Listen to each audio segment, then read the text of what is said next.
"Stop, please," Anna cries, her disabled legs giving way as she's pulled behind the golf cart. Mrs. Baker speeds up the rope, biting into my daughter's wrist, all because a bird feeder wasn't. HOA-approved neighbors witness in horror as our community's most vulnerable child is punished by a woman fixated on rules over humanity. Today, Karen chose the wrong family to bully. Before witnessing full story, comment below from where you watching also. Like and subscribe for more stories. Go faster. "Rules are rules," Mrs. Baker shouted while she drove her golf cart. My daughter Anna was tied on the back with a rope. Anna finds it difficult to walk since she was born with weak legs. She is only 12 years old. I fled from my house after hearing Anna's screams. I couldn't believe what I saw. Anna was being dragged behind the golf cart, struggling hard not to tumble. Her face was red and wet with tears. "Stop right now!" I screamed, racing towards them as fast as I could. Mrs. Baker, the mean hoe president, everyone calls Karen, hardly glanced back at me. "Your daughter broke the rules. She hung a bird feeder on your tree without asking." First, Anna loved birds. Her doctor said observing birds helped with her sadness after being bullied at school because of her disability. The bird feeder was a gift from her grandpa. "She can't move quickly. She's got a disability," I shrieked. Anna's legs were trembling horribly as she attempted to keep up. Mrs. Baker ultimately pulled over the cart. Anna stumbled to the ground, weeping. I moved with all possible haste to unwind the rope from her wrist. There was an incensed red mark where the rope had scratched her skin. "Mom, I'm sorry," Anna whispered. "I didn't realize the bird feeder wasn't allowed." Mrs. Baker emerged from her cart dressed in fancy outfits and oversized sunglasses. She was holding a piece of paper in her hand. The bylaws prohibit changes to yards without HOA approval. The penalty is $200. Our neighbors emerged from their homes to know what was going on. They looked astonished. "You tied up my disabled daughter to your cart and pulled her down the street," I said, my voice trembling with rage over a bird feeder. Mrs. Baker just shook her hand. "Take down the bird feeder by tomorrow or pay more." Then she drove off, leaving us in the street that night. After I applied ice to Anna's aching wrist and finally got her asleep, I sat at the kitchen table with my husband, Tom. I called the police. Tom said they're coming tomorrow to photograph Anna's injuries and question her. I nodded, glancing at the photos I took of Anna's injured wrists, scraped knees, and bruised hands. My sweet girl who just wanted to watch birds from her window. "We moved here because they said it was a good place for kids with disabilities." I asked softly. "How could this happen?" Tomak, "We will fight this. No one hurts our daughter and gets away with it." The next day, Officer Wilson visited our home. He was nice to Anna as he took photos of her injuries and made notes. What did he do after he left? Our doorbell rang. It was Mrs. Green from next door. "I saw what happened yesterday," she said. "I took videos with my phone. I thought you might need them." Mrs. Green played us videos that clearly indicated Mrs. Baker tying Anna to the golf cart driving away. Despite Anna being struggling to walk, and the moment when Anna fell and was dragged before the cart stopped. "I've lived here for 6 years, Mrs. Green testified. Mrs. Baker has been cruel to several families. Last month, she had Mr. Garcia remove his son's basketball hoop, since it was too visible on the street by the end of the day.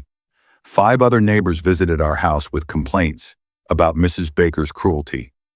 What occurred to Anna was not the first time that Mrs. Baker was cruel to others in our community. A week afterwards, we received a letter from the HOA.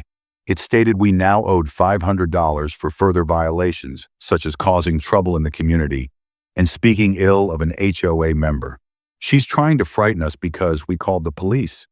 Tom said furiously, "We spoke to a lawyer by the name of Miss Lopez.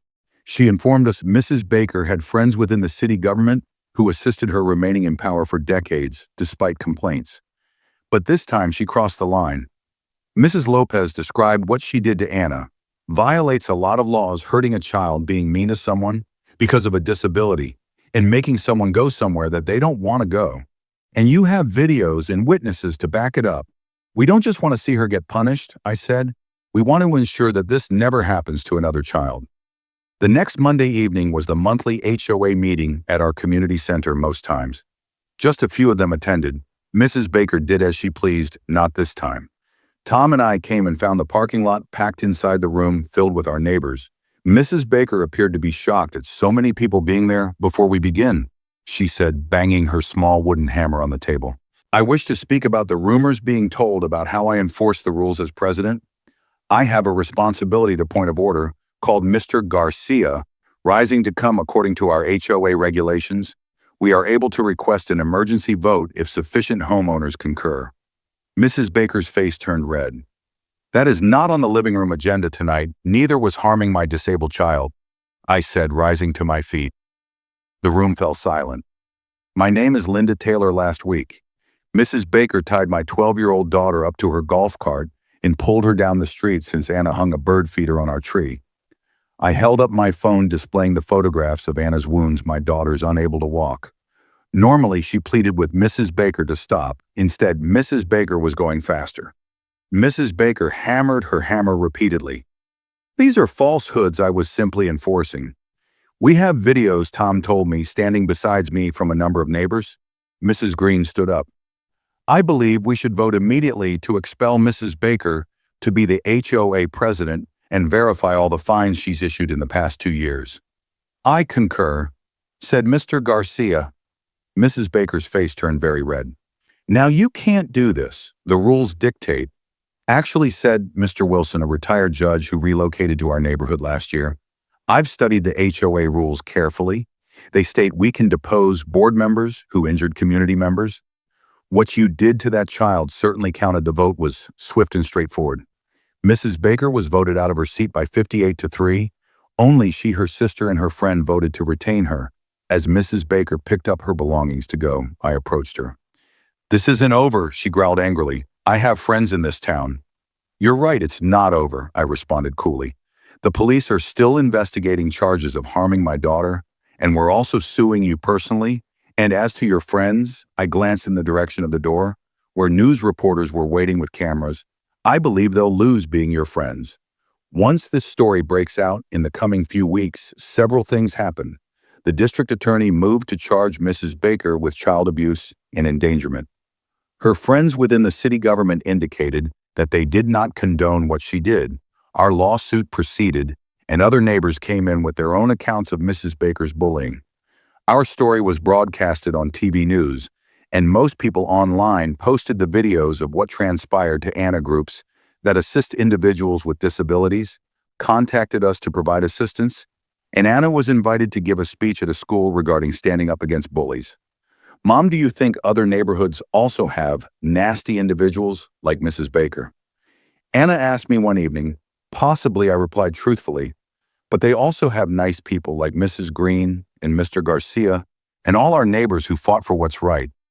Anna nodded. Then I'd like to help other children as well. 6 months on a bright spring day, I was watching Anna instruct a group of children on how to hang bird feeders in our backyard. The new HOA board, headed up by Mrs. Green, hadn't only permitted bird feeders, but had established a neighborhood bird sanctuary program around our entire neighborhood. Families had erected bird feeders and planted flowers to bring birds. The program had also received an award from a wildlife organization for developing an urban bird environment.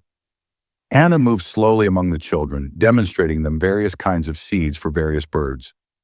Her special leg braces were colorful birds painted on them, and she smiled more than I had noticed in years. Your daughter is incredible, said Mr. Wilson, who had visited to assist in building birdhouses. Not a lot of individuals could turn something so terrible into something so excellent. I saw Anna smile at her new friends.